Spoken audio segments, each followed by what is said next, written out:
Hola, Kimo Sabis again.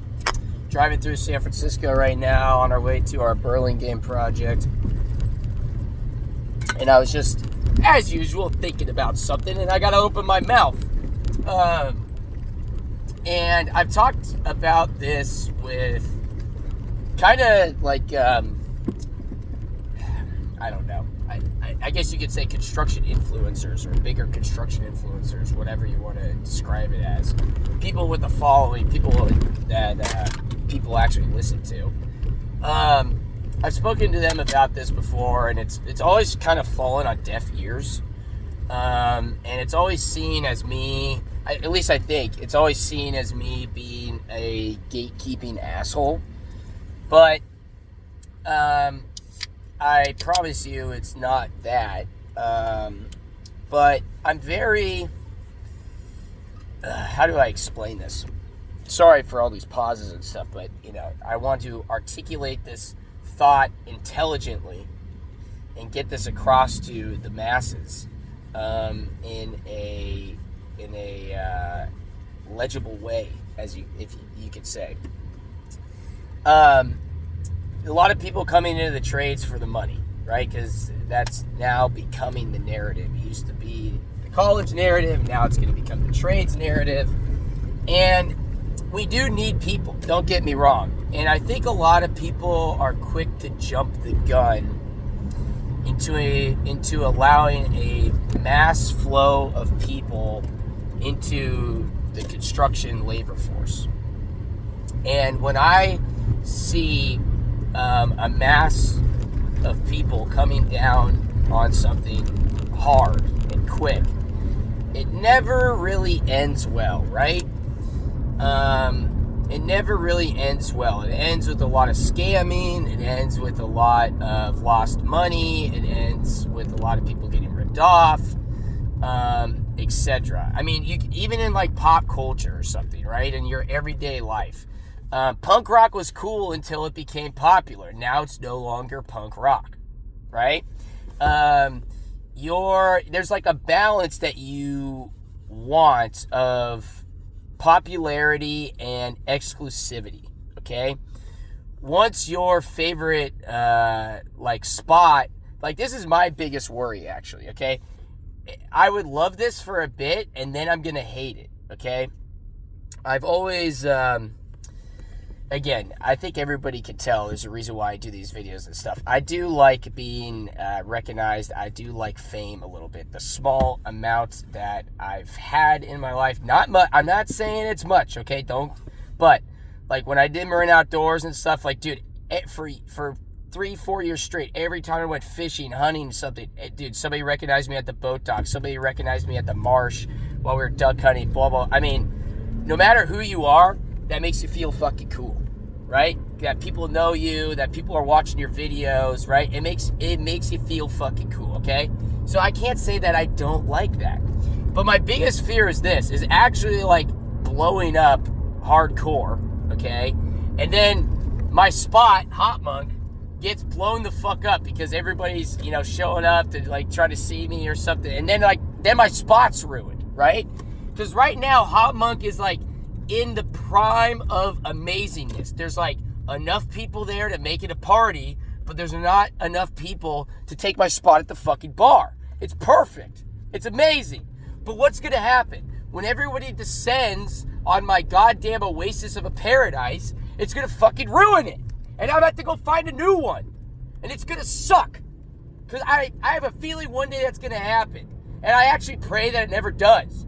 But that is my biggest fucking fear. I would love it for a little bit, people showing up. I mean, whatever. But it would fucking ruin it. It's the same thing with construction, dude. Okay? If too many people get involved, it's gonna ruin the fucking party. Okay? We're trying to make this party go for 100 years, go for multiple generations. We're not trying to ruin the fucking party. Alright? So stop inviting all your fuckhead friends because they're trashing the place and they're ruining the party. Frank's mom is going to be pissed as shit when she gets home, and we're not going to be able to party at Frank's house anymore. His parents are cool as shit because we don't fuck everything up. But now you let all these losers in and all these goombas, and all this shit, and they're ruining the party. You see what I mean? I think that's like a context a lot of degenerates in construction can understand, all right? You're gonna ruin the fucking party.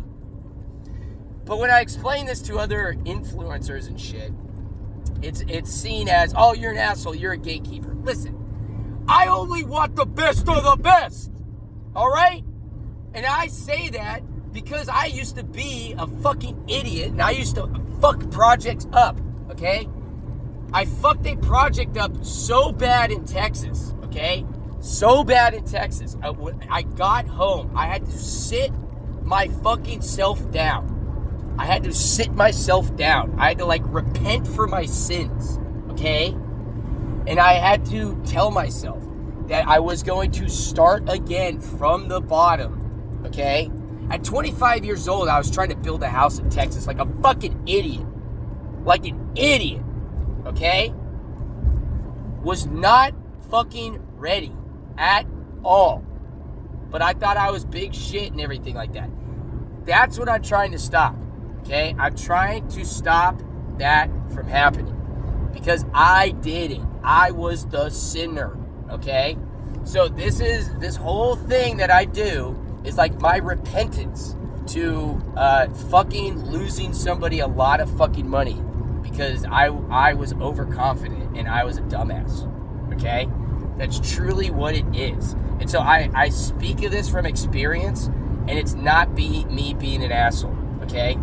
You need to only allow the people in that are going to actually give a shit about what they do, take a passion, and actually give a shit about their clients, okay? And actually give a fucking shit. So that is the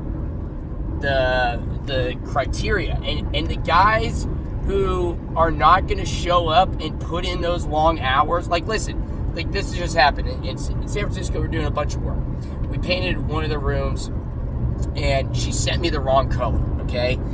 We were kind of on a time crunch because, you know, we wanted to get the people back in. Again, mistake on her end. Of course, I could have been an asshole, all this stuff. No, what did I do? I worked a Saturday. I pushed on a Saturday to, like, get the right colors on the wall and everything, like, get everything ready for Sunday and Monday so that everybody can move back in and stuff, okay? I pushed for that. A lot of guys would bitch and moan, oh, my Saturday, blah, blah, blah, blah. Okay? Most likely, you're just going to be home drinking beer, jerking off anyway, so who gives a shit? All right?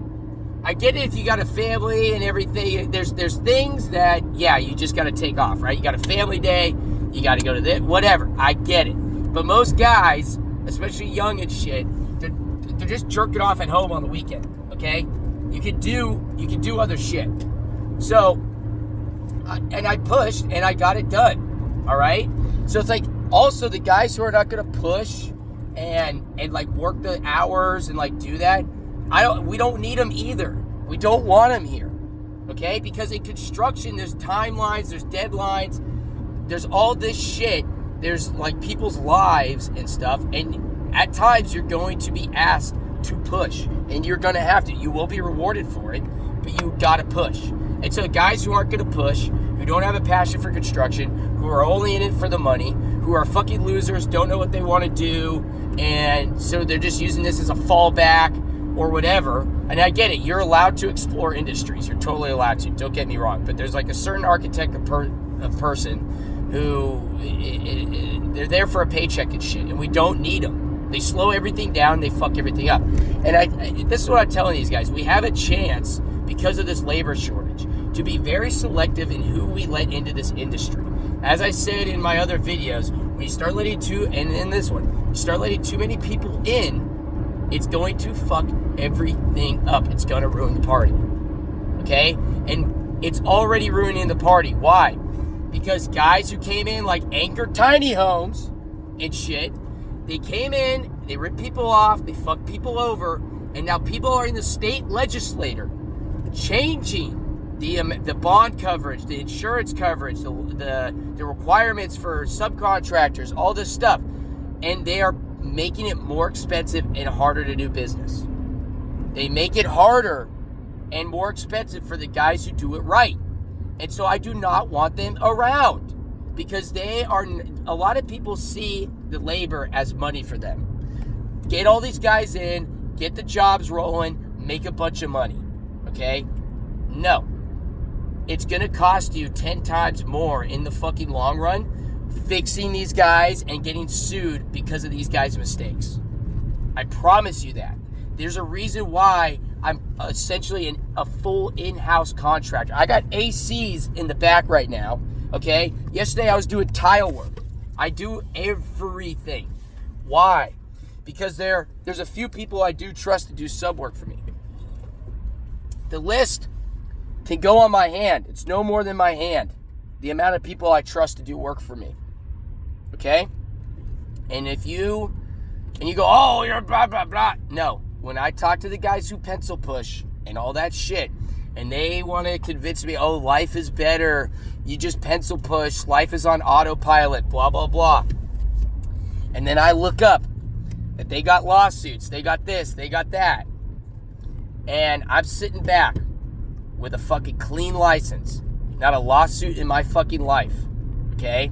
And again, knock on wood.